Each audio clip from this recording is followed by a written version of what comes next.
The 1920 baseball season. There's Bruno, there's Benny, and now the 1920 season. And I don't have that. Wait, did I pass? Oh, yeah, I could just see the head of Brickley right there. Not too well, but anyways, 1920 baseball season. We begin with January 3rd, when the New York Yankees purchases Babe Ruth from Boston for $100,000. Geez, I wonder how much that is in today's dollars with inflation. A lot, probably. February 13th, Rube Foster forms the Negro National League. 8 teams are playing that first season, which includes the Kansas City Monarchs, Chicago's American Giants, and the Chicago Giants. They run until 1931. Anyways, April 19th, Babe Ruth returns to Fenway Park and goes 3 for 8 in a doubleheader losses to Boston. May 2nd is when the Negro League begins. May 14th, Walter Johnson wins game number 300. August 13th, first Major League Baseball fatality happens as Cleveland's Ray Chapman is struck in the head by New York Yankees Carl Mays' pitch. Chapman dies 12 hours later with a fractured skull. And that's when they decide prior to that incident, the pitchers found a way to dirty the ball, scuff it. By the end of the game, it was hard to spot. Couldn't see it too well because it was so dirty and beat up and lopsided. Some players said, yeah, it looked like a Mexican jumping bean bouncing around. Since then, any bit of dirt or something on the ball, umpires got orders to switch out with a brand new clean ball. And that's when the hitters started to get all the hits, and especially helps Babe Ruth with the home runs. Anyways,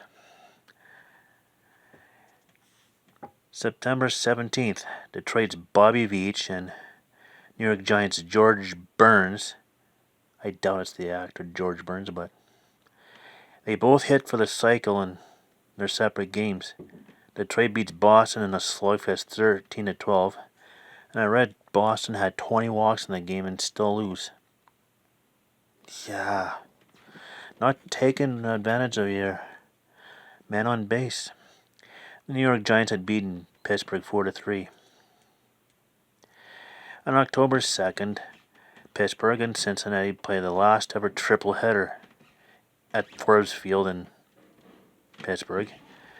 Cincinnati wins their first 2 games 13-4 and 7-3, and Pittsburgh wins the third one 6-0. Season standings. Cleveland finishes at 98-56. Chicago, the White Sox, at 96-58. That 2 games back, and that was the residual effect of the 8 players Charles Comiskey suspended for their involvement in the deliberately losing the previous year's World Series. Chicago lost 2 out of 3 against St. Louis, and I think Cleveland swept all their games. I forget who they played. Third, New York Yankees at 95-59, 3 back. Getting Babe Ruth.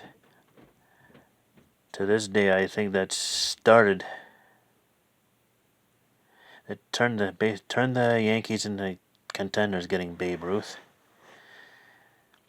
And this was his third place this year, and you'll see that they started basically owning the American League. Fourth, St. Louis at 76-77, 21.5 back. Boston 72 and 81, 25.5 back. Washington 68 and 84, 29 back. Detroit 61 and 93, 37 back. And poor old Philadelphia Athletics 48 and 106, 50 back. National League, Brooklyn 93 and 61. Just one of those rare good seasons for Brooklyn. You won't see that happen again until the late 30s into the 40s. Second, New York Giants 86 and 68, 7 back. Cincinnati 82 and 71, 10.5 back. Pittsburgh 79 and 75, 14 back. St. Louis 75 and 79, 18 back, as well as the Chicago Cubs, same record, 75 and 79, 18 back. Boston 62 and 90, 30 back. And poor old Philadelphia Phillies 62 and 91, 30.5 back. Imagine that, both Philadelphia teams finishing in last. Season stats. American League, George Sisler finishes top of the American League and the majors with a .407 average. Babe Ruth leads the majors with 54 home runs. And that record gets broken a couple more times, I think. For sure one. And Babe Ruth also led the majors with 137 RBIs. Pitching, Jig Bagby led the majors with 31 wins. Bobby Shawley, a 2.45 ERA. And Stan Govaleski, 133 strikeouts. National League, Rogers Hornsby, 370 average. Cy Williams with 15 home runs. Rogers Hornsby and George Kelly each had 94 RBIs. And it's a Grover Cleveland Alexander Triple Crown again. 27 wins. Led the majors with a 1.91 ERA. And led the majors with 173 strikeouts. Now we go to the World Series. Cleveland versus Brooklyn. Cleveland's home games were at League Park, and Brooklyn's home games were at Ebbets Field. Game 1 on October 5th in Brooklyn. Cleveland wins 3-1. Draw first blood. Game 2, October 6th. Brooklyn, also in Brooklyn. Brooklyn evens the series at 1 with a 3-0 win. Game 3, October 7th. In Brooklyn. Brooklyn wins 2-1 to go up 2-1. Game 4, October 9th in Cleveland. Cleveland evens the series at 2 with a 5-1 win. Game 5, October 10th in Cleveland. Cleveland goes up 3-2 with an 8-1 win. Game 6, October 11th in Cleveland. Cleveland wins 1-0 to go up 4-2. This was actually a best of 9, by the way, not a best of 7. And Game 7 in Cleveland. Cleveland wins 3-0 over Brooklyn to win the World Series 5-2. So, we see the downfall of the White Sox from the gambling scandal.